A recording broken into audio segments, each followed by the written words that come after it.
Miles de personas nos escuchan diariamente. Es su derecho a seguirlo haciendo. Lo que está en juego. Exa FM y Democracia AM. Encarnamos la libertad de expresión. Con periodismo crítico. 8:2.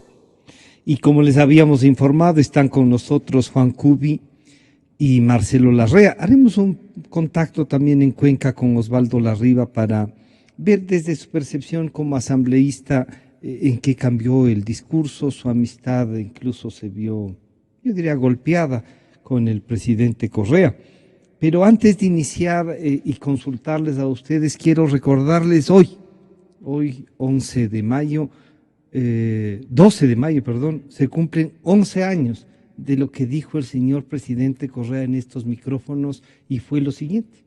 ¿Cómo hemos resumido nuestra propuesta? Nada más y nada menos que una verdadera revolución ciudadana, mi querido Gonzalo. Revolución ciudadana. Sí, señor. ¿Qué es una revolución? Es un cambio profundo, radical y rápido del sistema vigente, porque esto no da más. Aquí no estamos hablando de maquillaje, de cosméticos, por ejemplo, en el campo económico. Seguir con el mismo neoliberalismo, el sometimiento de nuestra sociedad al mercado, condenar al ciudadano a simple consumidor, al trabajador a simple instrumento de acumulación de capital. No se trata de hacer eso menos mal, con un poco menos ineficiencia. Se trata de un cambio profundo. Tenemos que ir a un nuevo modelo económico que privilegie la producción, la justicia social, la economía popular. ¿Cuál es el modelo que usted propugna? Ese modelo de economía popular, donde sobre todo a partir del Estado se le da el total respaldo al pequeño agricultor, al artesano, al microempresario, al comerciante minorista, al comerciante informal, que muchas veces nuestras élites lo consideran parte del problema cuando es parte de la solución. ¿Cómo queremos resolver el problema de seguridad ciudadana si tenemos 11% de desempleo, pese a que 2 millones han salido expulsados de este país? Bueno, este era un planteamiento del candidato a la presidencia de la República, justamente hoy, 11 años después. Después de estos 11 años, Marcelo, ¿qué queda de este primer discurso? Lo que les hemos invitado a ver es qué cambios, qué propuestas y qué se cumplió. Bienvenido, buenos días. Buenos días, Francisco. Siempre es muy grato estar en Radio Democracia Exa. En realidad lo único que queda son las palabras y el sentido de esas palabras. Evidentemente no hay ningún motivo de discrepancia con las palabras que Rafael Correa ha dicho aquí hace 11 años, porque precisamente ese es el camino que el país demanda. Es por eso que ganó las elecciones del 2006, por haber planteado un programa de transformaciones sociales y económicas fundamentales e inaplazables. Pero él ha sido el principal actor de aplazar esas transformaciones durante 10 años de ejercicio del poder. En lugar de que exista un proceso de democratización de la economía del país, lo que Correa ha auspiciado es un proceso de concentración del capital como nunca antes en la historia. Son contados con los dedos de la mano los grupos económicos 9, sí, que controlan un libro, cuatro, ya. Controlan el 49% del Producto Interno Bruto, cosa que jamás ha ocurrido en la historia del país. Los comerciantes informales que estarán escuchando sin duda este programa en Quito y en las distintas ciudades del país donde se escucha a Exa FM, saben que ningún gobierno ha maltratado más los derechos de los pequeños comerciantes, como de los artesanos, como de los trabajadores, como de los profesionales, de los médicos, los periodistas, los abogados, como lo ha hecho el gobierno del presidente Correa. En consecuencia, lo que queda de este discurso de él es la necesidad de recuperarlo. Ojalá sea ese el camino que asuma el gobierno del presidente Lenín Moreno, que felizmente ya se va a posicionar en los próximos días, marcando el fin de lo que ha sido la gestión política y económica del gobierno del presidente Correa. Además de este proceso de concentración agresiva de la riqueza en muy pocas manos, el gobierno del presidente Correa lo que ha hecho es disparar un endeudamiento externo e interno como nunca antes en la historia. Recuerdo también frases similares de él en relación a la deuda externa. Y él ha sido el presidente que más ha endeudado al país. La deuda es una expresión además de la construcción de una dependencia de carácter colonial de la economía nacional que hipoteca las expectativas de crecimiento de la economía ecuatoriana y en consecuencia las posibilidades de construir con recursos lo que todos los ecuatorianos aspiramos, vivir en una sociedad democrática donde nadie sea excluido del derecho a trabajar, a vivir con dignidad, a aportar a la construcción de una nación que por la cantidad de recursos que tiene no justifica que un solo ecuatoriano sufra de hambre. Nos ha legado además la gravísima constatación de que la desnutrición infantil crónica se ha multiplicado un 400% durante su ejercicio del poder. Pasamos de un 6.5% a un 24% de niños desnutridos crónicamente, que están condenados a taras insuperables en su vida. 24, Uno de cada 4 niños nacidos en el correísmo van a sufrir de taras insuperables. Nos ha dejado a cientos de miles de jóvenes sin el derecho a la universidad. Ha desmantelado la educación intercultural bilingüe y no ha generado mecanismos de inclusión social verdaderos. Estos son los grandes desafíos que tiene no solo el presidente Lenín Moreno, sino aquellas tendencias de Alianza País que dicen profesar los principios que originalmente les agruparon concurrir a eso de la Revolución Ciudadana. Esa es la esperanza que el pueblo ecuatoriano tiene, evidentemente, y es la gran responsabilidad que Lenín Moreno tiene por delante, porque de otra manera no va a poder construir la legitimidad política que requiere para el ejercicio del poder. Si el nuevo gobierno realmente no es nuevo, si el nuevo gobierno no separa las luces de las sombras del ejercicio del poder por el presidente Correa, las consecuencias van a ser fatales y evidentemente puede entrar en una fase de crisis de imprevisibles consecuencias para el gobierno y para el país. Juan, este discurso que nosotros recordamos de hace 11 años, te trae a la memoria nos trae a todos una necesidad de cambio que tenía el Ecuador y un cansancio quizá de la clase política, ¿no? Pero además aupada por ciertos sectores, incluso de la prensa, como desgastándola más y más rápidamente. ¿Este discurso cambió? ¿Tiene algún sentido ahora?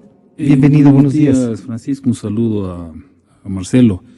Quiero aprovechar por favor este espacio para solidarizarme con esta radio frente al tema de esta feria de las frecuencias, ¿no? Muchas gracias. Hay que seguir insistiendo en que tiene que echarse abajo ese concurso por todos esos elementos de vicio que acompañan al proceso y buscar que de alguna manera ese proceso sea renovado desde una lógica de absoluto equilibrio y respeto a las normas constitucionales y legales. ¿Sí? Gracias. Una solidaridad siempre, esta es una radio que se ha convertido en un espacio público para todos los que hacemos opinión política, ¿no? De cualquier tendencia, y eso es fundamental rescatarlo.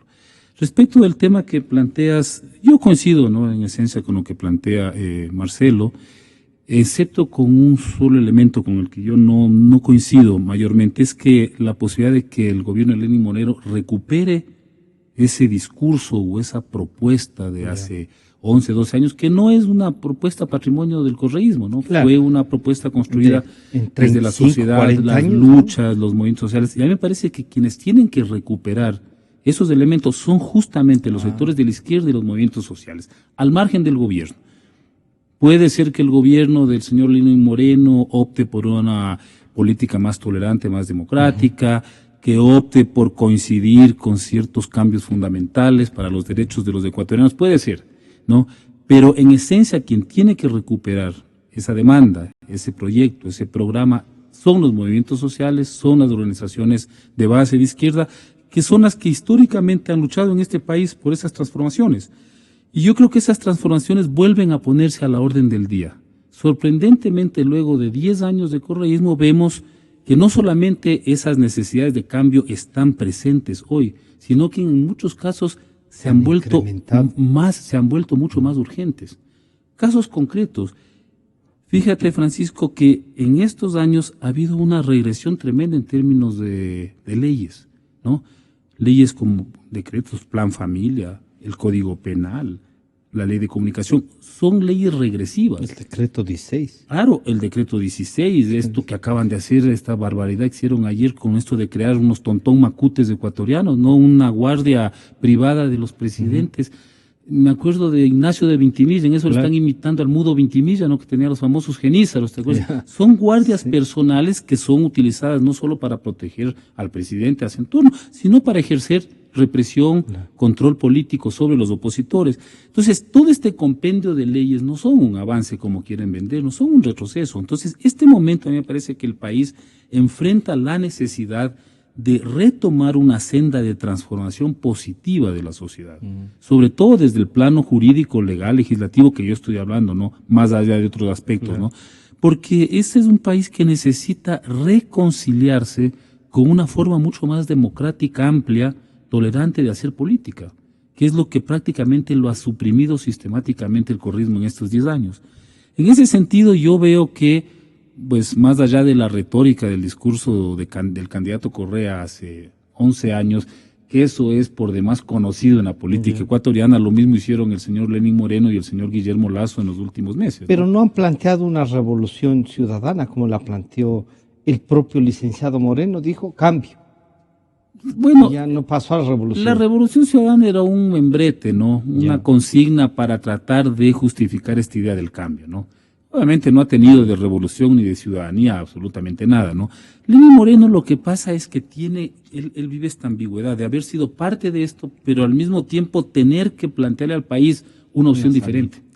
Por eso es que él habla de cambio, de rectificaciones, de alguna que otra corrección, pero me parece que él lamentablemente sí está atrapado entre un presidente que todavía no se convence de que ya tiene que dejar el poder el 24 y una imposibilidad de asumir esa autoridad. Quizá por eso habrá guardado silencio. Esto es por la presencia del presidente Correa. Puede ¿Vaya ser, a callarle? puede ser, pero no creo, porque si eres presidente electo eres una autoridad. Todo el país sabe que desde el día 24 de mayo empieza a tomar decisiones políticas fundamentales para la historia y el futuro de este país.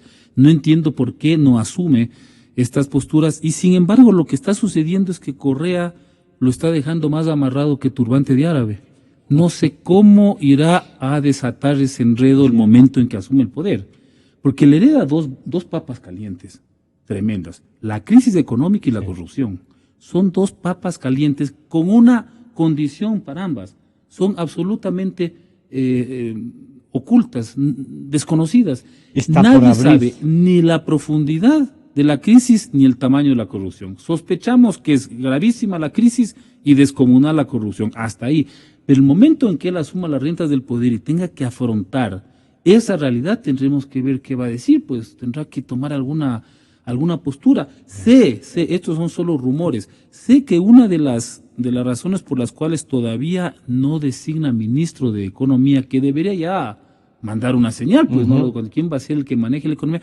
Es porque obviamente están tratando de conocer exactamente la situación real en que deja la economía Rafael Correa.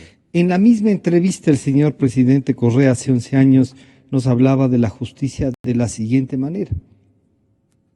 ¿Cuál es su visión de la justicia ecuatoriana como ha venido trabajando? Hay tres patas en las que se fundamenta una sociedad. Producción, capital social, si usted quiere, o educación y salud, y justicia. ¿De qué me sirve tener gente brillantemente educada si es que no hay justicia en este país y puede ser insultada, metida presa sin el debido proceso, o el que tiene más plata gana un juicio? ¿De qué sirve producir sin esa seguridad jurídica? Eso afecta a la producción. Entonces la justicia es fundamental y esa era la pata, una de las grandes patas de la que cojeaba nuestra sociedad, y en buena hora si se está tratando de estabilizar esa pata, porque una sociedad sin justicia sencillamente no se puede llamar sociedad civilizada. Juan, a ver, yo estaba pensando cuando Milton había rescatado esto y escuchando al candidato, ¿la metida de mano sirvió para esto? ¿O para qué? ¿Qué te viene a la memoria escuchando esto? Tú que eres gente calificada y bien estudiada. Bueno, nos causó una profunda sonrisa a todos las declaraciones, porque al contrastarla con la realidad que hemos vivido estos años, resulta prácticamente de una comicidad perversa, ¿no? Esas declaraciones. Yo he sostenido algo que me parece que es de principio, ¿no? La justicia es una institución, no es un edificio. El correísmo ha confundido la justicia con un edificio, con computadoras y personas bien pagadas y con corbatas nuevas, ¿no? Y con limpieza y gente. Limpios y con buenos asientos para las salas. Claro. La justicia es un pacto de una sociedad. La justicia es una institución que se construye cuando una sociedad decide encargarle a determinados individuos la decisión sobre los conflictos de carácter jurídico. Es la justicia. Y parte de la confianza que tiene una sociedad en quien ejerce justicia. El buen juez puede estar sentado en un banco en el parque, no importa, no necesita una computadora de último modelo. En la comuna se hace en la plaza. Sí, señor.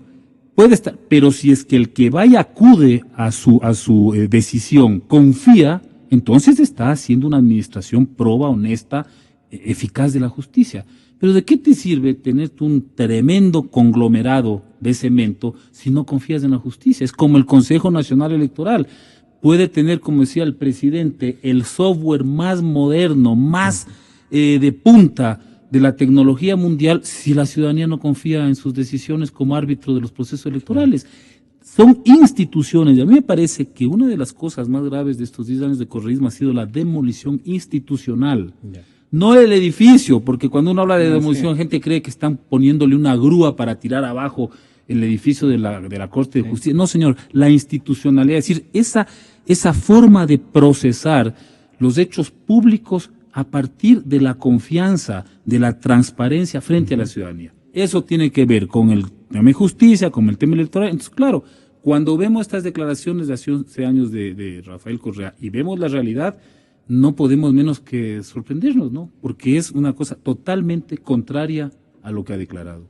Marcelo, estas palabras y claro, yo decía, pongamos lo de la justicia, porque además lo de la corrupción va a tener que tratarse no solo vía de los organismos de control que deberán responder por lo que han hecho, sino por la justicia en realidad. Estos jueces entenderán que hay cambio de timón y que lo que decía el señor candidato Correa es lo que hay que hacer.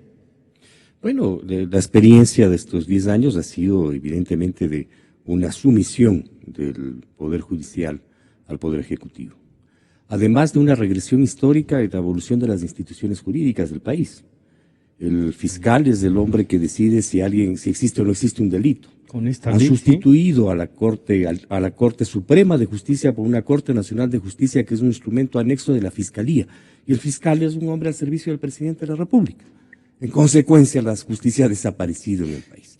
La primera tarea que el conjunto de la sociedad ecuatoriana tiene y que el gobierno del presidente Moreno tiene que enfrentar, lo cual no excluye las responsabilidades de los movimientos sociales, Claro. ni de ninguno de los actores de la sociedad en ninguno de los ámbitos, ni del sector privado, ni del sector público, ni del sector comunitario. Entonces con Juan que es una responsabilidad también rescatar eso. Es una tarea inexcusable, además, no solamente inexcusable, sino imperativa.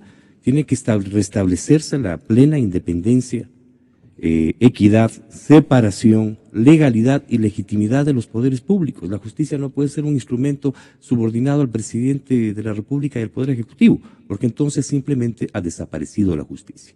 Procesar los escándalos de corrupción que están en curso, como el caso Odebrecht, y quién sabe cuántos más podrán venir cuando se emerja a la superficie la información de lo que ha ocurrido en estos 10 años, es imposible sin la independencia del Poder Judicial. Por lo tanto, hay que pensar que el gobierno del presidente Moreno pone en marcha realmente un cambio de este tipo, lo cual implica que la Asamblea Nacional pueda asumir una agenda de esa naturaleza, pero es difícil pensarla cuando quien va a presidir la Asamblea Nacional es precisamente el ministro del Interior de los últimos años, que ha sido precisamente el protagonista, años, ¿no? Claro, ha sido el protagonista de la criminalización de la lucha social, ha sido el protagonista de que casos tan graves como la desaparición de más de 4.000 ciudadanos y ciudadanas ecuatorianas se mantengan en impunidad. En consecuencia, evidentemente digo, es importante pensar en la necesidad de ir a un nuevo proceso constituyente que restablezca plenamente la independencia y la separación de poderes. Porque el poder no es propiedad privada del presidente de la República, el poder pertenece a todos los ciudadanos. Son poderes públicos y los poderes públicos son de competencia no solamente de quien transitoriamente ejerce el poder. ¿La gente no dirá otra constituyente? El problema no es que haya gente que diga esto o no diga esto. El problema es que si no hay independencia de poderes, no hay justicia. La necesidad es imperativa y no es discrecional si el presidente nuevo lo va a hacer o no lo va a hacer. Si él no lo hace, el pueblo ecuatoriano va a tener que construir un proceso constituyente por su propio camino para lograr lo que es una demanda esencial de la sociedad ecuatoriana. El restablecimiento de la separación de poderes, la independencia del Poder Judicial, sacar las manos de la justicia. Esta fue una de las demandas que hizo la Revolución Ciudadana en 2006, dijo que había que sacar las manos de la justicia y lo que hizo fue el presidente Correa meter las manos en la justicia. Y se guardó en el bolsillo a la mano. Y en el bolsillo de los sueltos. Se guardó. Está con nosotros el señor doctor Osvaldo Larriva desde la ciudad de Cuenca. Le saludamos. Están aquí conversando con nosotros Marcelo Larrea y Juan Cubi. Queríamos preguntarle, para que usted nos ponga un ingrediente adicional, su amigo el presidente Correa está terminando el periodo, del discurso con el que inició su campaña y que lo estamos recordando aquí, al discurso con el que termina y los hechos sucedidos estos 10 años, ¿cuáles serían las diferencias que usted encuentra? Buenos días, Osvaldo, ¿cómo está? Buenos días, un saludo especial a los que hacen Radio Democracia, un saludo a Marcelo, a Juan. Realmente ha habido un cambio sustancial entre el discurso de Correa de los primeros años de gobierno a los últimos años de gobierno. Y no solamente en el discurso, sino en la actitud y en las medidas que ha tomado, pues, y las relaciones con el pueblo. Al comienzo, pues, Correa, y eso hay que reconocerlo, y a mí me consta en la provincia de La Suay, tenía la intención, no solamente la intención, sino se demostraba ese apego a los sectores ciudadanos, pero a los sectores ciudadanos generales, no solamente a aquellos que ahora y desde antes pues acudían a las sabatinas. Entonces, el discurso ha cambiado, ha variado.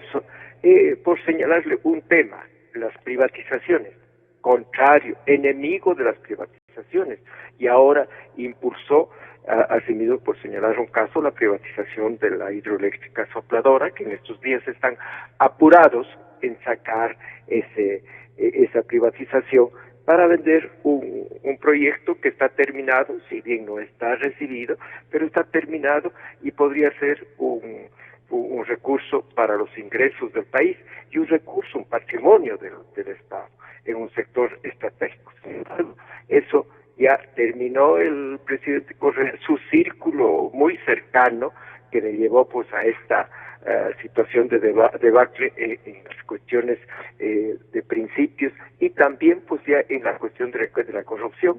Se dice pues que es el presidente menos corrupto de la historia y otros sostienen que es el presidente más corrupto de la historia, si bien él no directamente quizá, pero dejó pues cometer las corrupciones más grandes y más pequeñas a nivel nacional. Es una cuestión ya generalizada la corrupción en los sitios, en los espacios pues privados de la gestión pública. Hay un libro muy interesante de doña María Paula Granda Vega, una socióloga joven, que escribe un libro, El macho sabio. Ahí hace un análisis del discurso del presidente Correa, sobre todo relacionado con racismo y sexismo en estos últimos años. Se nota, es decir, afán de ofender a los campesinos, a los sectores sociales y también a las mujeres. Las mujeres naturalmente que no están en su círculo, porque ya son muy guapas y cometen máximo errores de buena fe, ¿no? Entonces, ha habido un cambio sustancial en el discurso de Rafael Correa, pero repito, más allá del discurso, las actitudes han variado profundamente. Yo quiero agradecer a Osvaldo Larriva, enviarle un abrazo desde acá de Quito, desearle buen descanso después de esta asamblea y nos quedamos con este mensaje. Un gusto saludarle, gracias por atendernos. A usted muchas gracias por llamar y un abrazo a los panelistas. Bueno, esta era una visión en donde cuando se refería a María Paula Granda Vega, la tuvimos, conversamos sobre ella y es un libro en realidad que vale la pena chequearlo. Yo le decía a ella, descubrimos hija de quién era, dije, hija de tigre sale pintado, ¿no? Y de tigra, ¿no? Y de tigra, tigre y tigra, así es. Y esto decía el presidente Correa sobre China, para pedirles a ustedes también un criterio. Ahora critican que no hemos vendido a China, porque Ecuador es el principal receptor de financiamiento e inversión extranjera a China. Y por eso nos envidia el resto de América Latina. Pero aquí por oposición es algo malo, no es algo bueno, una barbaridad. Por Dios, yo no sé a dónde va Latinoamérica, porque es cierto que no solo lo hace este gobierno, lo hacen todos los gobiernos latinoamericanos. Antes los inversionistas venían al país, ahora el presidente de la República va a reunirse con chinitos de 25 años que nos dicen cómo desarrollarlo, ¿no? Para mí es una vergüenza como economista. Bueno, ahí está, nos envidian al final, pero al principio era una vergüenza. A ver, Marcelo, ¿qué pasa con Made in China? Esa es otra de las incoherencias del gobierno del presidente Correa. Este proceso de endeudamiento agresivo con China, que requiere muchos exámenes respecto a lo que ha sucedido. En el caso de Coca-Cola Sinclair, por ejemplo, fue evidente que se importaron trabajadores chinos. En el caso de las mineras está ocurriendo lo mismo, en condiciones laborales que no corresponden a la evolución del derecho laboral ecuatoriano, en condiciones prácticamente esclavistas de explotación. El gobierno del presidente Correa tenía la obligación de garantizar que sus trabajadores tengan los mismos derechos que los trabajadores ecuatorianos, que incluso en su administración han sufrido las mayores lesiones. Cuando se inundó el túnel, nadie supo cuántos se murieron. ¿Cuántos realmente murieron? Hubo muchas especulaciones, se dijo que habían aviones que habían sacado cadáveres de China, que otros fueron sepultados ahí como NN y cosas por el estilo. Y evidentemente eso carece absolutamente de sentido. Tanto la dependencia económica y financiera que se ha instituido de una parte, como el abandono de la soberanía de la nación. El 2006 ofrecieron la patria activa y soberana, y lo que hemos tenido es la mayor acumulación de una deuda externa, y hemos tenido episodios realmente lamentables, como la renuncia a nuestra soberanía territorial sobre las 200 millas de mar con adhesión a la Convemar, y la pérdida de más de 1 millón de kilómetros cuadrados de mar territorial, y la puesta en peligro de nuestra plena soberanía sobre las Islas Galápagos como consecuencia de esa adhesión, tema que no ha sido sujeto de debate público como debía haber sido, y es una de las demandas que venía siendo represado para no tiene que enfrentar, tiene que denunciar ese convenio y tenemos que restituir nuestra soberanía territorial marítima. Marinos me decían alguna vez en Guayaquil que ellos hicieron campaña contra las pocas voces que nos opusimos a la suscripción de la Convemar, pero que a ellos les había tocado sufrir lo que es la Convemar. Antes de que se suscriba la Convemar, daban la bienvenida a los barcos que ingresaban al territorio marítimo ecuatoriano a 200 millas de distancia, y ahora les dan a 12 millas de distancia, cosa que dice ya da vergüenza darles la bienvenida, porque es prácticamente en la costa, lo cual comprueba evidentemente que la Convemar fue realmente un ataque gravísimo a la soberanía del país, y que está asociado además al impulso de intereses particulares de China en las Islas Galápagos que tienen que ser examinados cuidadosamente y sujetos al debate público. Un proceso de reconstrucción de la soberanía y de la independencia de la nación es absolutamente fundamental. No se trata de que el imperialismo sea de uno o de otro color. Lo fundamental es que nuestras naciones tienen el pleno derecho a la autodeterminación y a la defensa de soberanía, y esta es una tarea que compete a todos los ecuatorianos, más allá de las diferencias de orden político, económico e ideológico. Juan, si bien esto de la Convemar es uno de los temas, pero ahí está el almirante Arellano, que fue el promotor, diría yo. Yo tengo un informe hecho en el antiguo Congreso contrario a la Convemar, pero el almirante Arellano la promocionó, buscó y consiguió que se la aprobara, entre otras cosas. ¿Y la China qué? Antes no era buena y ahora es. La China es complicada. Casualmente el día de ayer en la Universidad Andina se hizo un seminario de todo el día sobre el tema de la presencia de China en América Latina.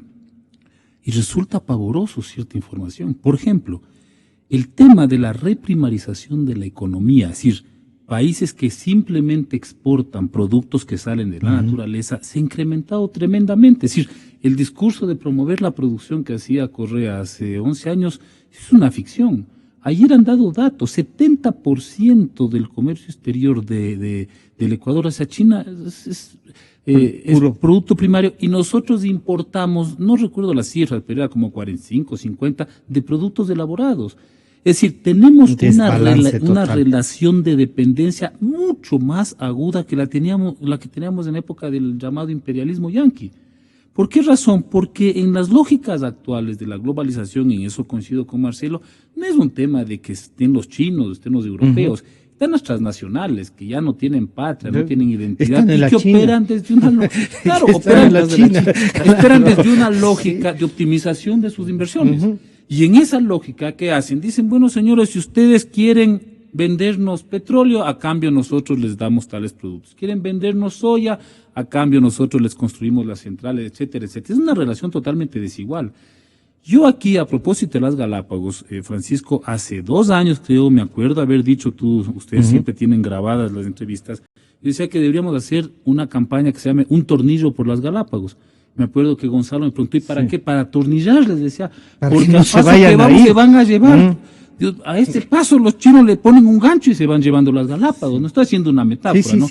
Yo decía porque era obvio, pues, que en estas lógicas de ir haciendo sesiones históricas como las 200 millas, en esta lógica de colocarnos por debajo de los intereses del gran capital, que está ahora vestido de chino y puede estar vestido mañana de cualquier otro color, están en juego esos intereses reales, concretos. Las Galápagos han sido una joya que ha estado absolutamente codiciada por todas las potencias, y más aún ahora que el Pacífico se convierte en el centro de la geopolítica global, pues son mucho más apreciadas por su ubicación estratégica.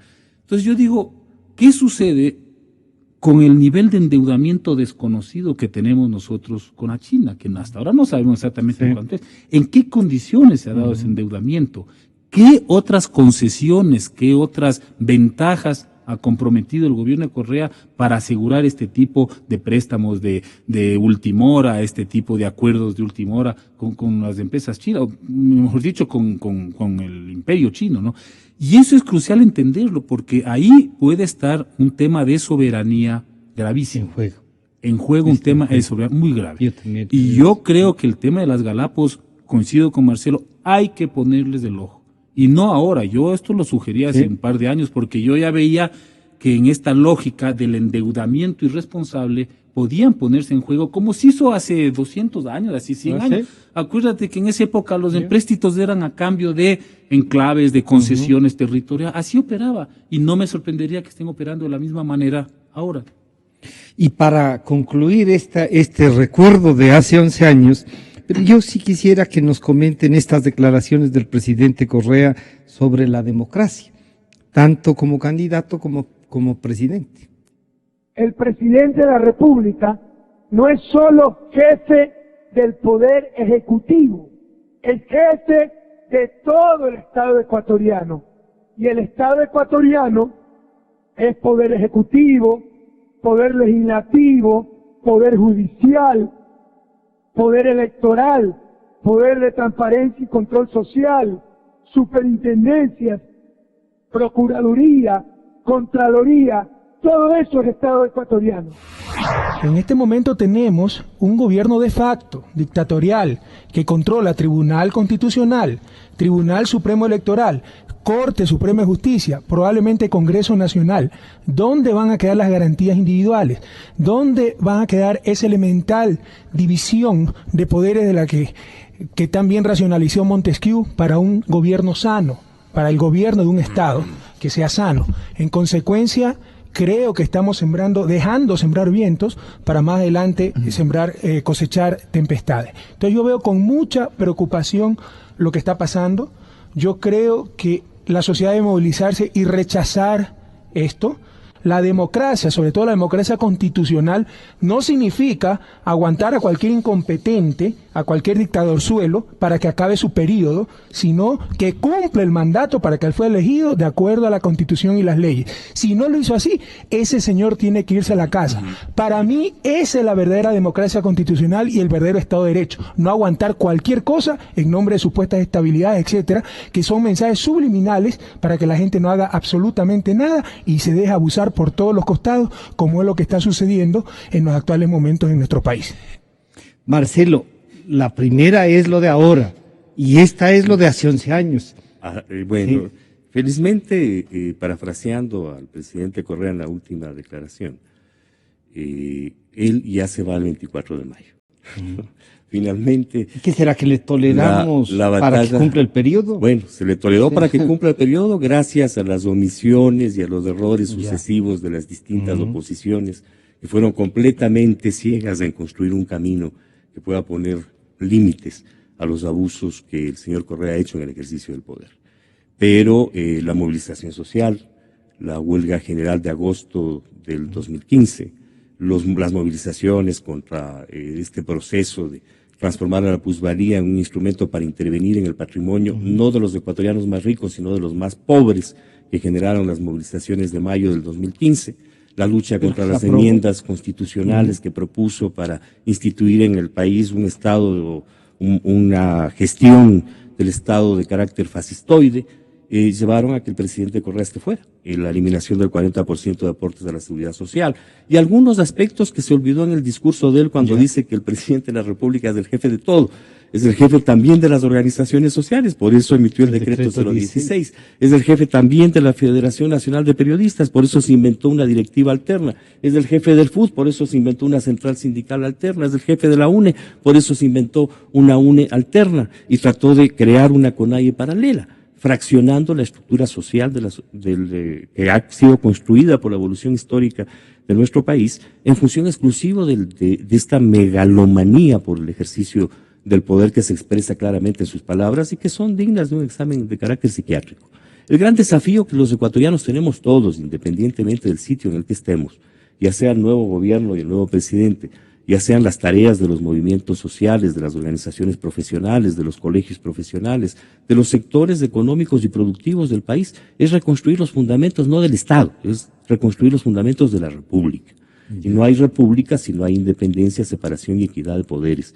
Y si esos poderes no están obedeciendo no al gran jefe de Estado, una suerte de zar redivivo, ¿no? Traído de la Rusia de 1905 con Rasputín y todo, ¿no? Sino al servicio de la voluntad soberana del pueblo, porque es en el pueblo en el que radica el poder. Y en consecuencia tenemos que trabajar en eso, en democratizar la sociedad ecuatoriana a fondo. Ese es el gran desafío de este periodo histórico. Si el gobierno de Moreno camina en ese sentido, va a ir construyendo su legitimidad política. Si es prisionero de los amarres del viejo correísmo, el colapso de su gobierno será inminente. ¿Le llamarán, Marcelo, a la conciliación nacional o no? ¿No le han llamado? No, por si acaso no. No, de ninguna manera. ¿Ha conversado con el Gustavo últimamente? Sí, siempre conversamos con Gustavo, ¿cómo no? Pero no de esto. De esto también, claro, de esto también hemos conversado. ¿Hay la posibilidad de que en esa apertura la gestión política de gente como usted y como Gustavo pueda abrir una puerta o no? Yo creo que es deber de todos abrir una puerta, en lugar de cerrar la brecha que se ha abierto como resultado de la batalla política de los últimos años y de la traición, que ese es el caso del propio Correa, a sus propias palabras. Ni siquiera un programa político que evidentemente no fue elaborado por él, sino por los líderes de lo que originalmente fue Alianza País, de los cuales no queda sino él y el señor Patiño en Alianza País. Es un deber de todos los ecuatorianos crear las condiciones para un reencuentro democrático de la sociedad ecuatoriana, sin transigir en ningún aspecto, de ninguna manera. No se trata de transigir en función de sinecúras burocráticas y posiciones en el ejercicio del poder político, no. Son demandas genuinas y legítimas de la sociedad y creo que todos debemos cerrar filas en todos los ámbitos, incluidas obviamente las tendencias que en Alianza País quieren reivindicar lo que han sido lo que yo llamo las luces de este proceso. Por ejemplo, los derechos de la naturaleza. Esa es una de las luces, una de las contribuciones de este proceso al país y al mundo fue la creación de los derechos de la naturaleza en la Constituyente del 2008. Pero el señor Correa los traicionó. Se puso en marcha el proceso de explotación del Yasuní, puso en marcha un modelo extractivista de extracción minera sumamente agresivo que lesiona los derechos de la naturaleza y hay que separar las luces de las sombras. Serán pocas luces, pero de que hay una que otra. Hay una que otra. Juan, los dos discursos del presidente sobre la democracia, ya no le digamos nada al señor presidente Correa que se va. ¿Qué debemos entender por democracia y un presidente democrático entonces? A ver, quiero hacer solo una acotación. Marcelo habla de traición. Yo creo que era a colación las últimas declaraciones públicas de Monseñor Alberto Luna Tovar. Que dijo el presidente Correa se ha defraudado a sí mismo. Fueron sus últimas declaraciones. Así es. Creo que suficiente, palabras de ese hombre tan sabio, ¿no? Suficiente para explicar estas contradicciones entre una retórica y una acción. Yo creo que nosotros enfrentamos este momento, lo mismo que hemos enfrentado hace 10 años, 20, 30 años, que es el tema de la democracia. ¿Sí? El tema para mí es fundamental. Yo provengo de una vertiente de la izquierda que rompió con ciertos dogmas de la vieja izquierda para plantear la vigencia, la pertinencia de la democracia. De mayores derechos. Como una construcción, más que de derechos, como una construcción de un poder desde abajo, desde la base social, desde la sociedad frente al Estado, no a la inversa. Ese fue en gran medida los aportes que hicimos en los años 80 y a mí me parece que sigue siendo totalmente pertinente. Es más, hoy es aún más pertinente porque esta idea de un jefe, de un presidente que es jefe de todo el Estado, es un retroceso de siglos. Claro. Además, una confusión, porque lo que están haciendo es confundiendo el Estado como el conglomerado que constituye el país del Ecuador con el aparato del Estado, que son dos cosas diferentes, ¿sí? El aparato del Estado es una composición de instituciones, ¿sí?, que sirven para que un gobierno ejerce el poder. En 10 años no entendió, entonces. Claro, pero el Estado, cuando tú hablas, por ejemplo, de Francia, es un Estado, una república, estás hablando del todo. Del todo, y no es imposible, a menos que vuelvas a la monarquía, que el presidente sea jefe de los ciudadanos. Soy yo. Claro, porque eso plantea una relación de súbditos. Claro. ¿Sí? Es una visión de volver a los ciudadanos súbditos. Entonces nos estaríamos colocando antes de la Revolución Francesa, ¿no? Entonces esta no fue la Revolución Ciudadana, sino la revolución para reinstituir a los súbditos. Claro, Los ciudadanos involucionaron en súbditos. O sea, preconcilio de Trento parece esto, ¿no? O sea, nos fuimos a 1400 más. Bueno, a mí me parece que el debate de la democracia es crucial este momento. Es decir, ¿cómo realmente construimos una democracia que opere desde las lógicas de la sociedad, sus demandas y sus aspiraciones? No desde una casta burocrática que asume una representación vía, obviamente, electoral, pero que después se convierte en una suerte de operadores políticos del poder tras bastidores. Entran las negociaciones, los amarres, los repartos, los acuerdos. Ahí se acabó. Y la ciudadanía queda de alguna manera en inercia, ¿no? Porque lo que hemos vivido en estos 10 años es prácticamente una suerte de inercia de la sociedad. La gente se ha conformado con que ha mejorado el consumo, con que se han incrementado una serie de ventajas desde el mercado, endeudamiento, etcétera, y con eso ha dado por satisfechas muchas de sus aspiraciones, sobre todo los sectores populares, que hay que reconocer que de esta gigantesca torta que hemos tenido en estos años, algo le quedó. Pero resulta que la principal parte de la riqueza que hemos producido en estos 10 años, que hemos producido, no es que ha producido el gobierno ni el presidente Correa, todos los ecuatorianos y la naturaleza que es parte de este país, esa riqueza ha ido en su mayor parte a los viejos grupos monopólicos. Hay una hiperconcentración de la riqueza que es inédita en la historia de este país, y además hay una fórmula que parece perpetuar esta lógica.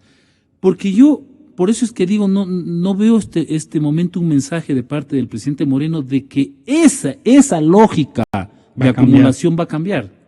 Más bien veo que está tratando de conciliar con ciertos grupos que son fundamentales en este país, son poderes de facto, para tratar de más o menos acordar cómo manejar la crisis sin golpear mayormente estos sectores, lo cual en buen romarse significa que el costo de ese arreglo de la crisis se lo van a pasar, como siempre, a los sectores populares. Yo quiero agradecer a Juan Cubi, a Osvaldo Larriba en Cuenca y a Marcelo Larrea. Gracias por acompañarnos. Está con nosotros ya en los estudios María Caridad Vela con Mi Casa Clave, y ya volvemos con esto. Gracias a ustedes. Yo creo en la radio, creo en la verdad, creo en Nexa.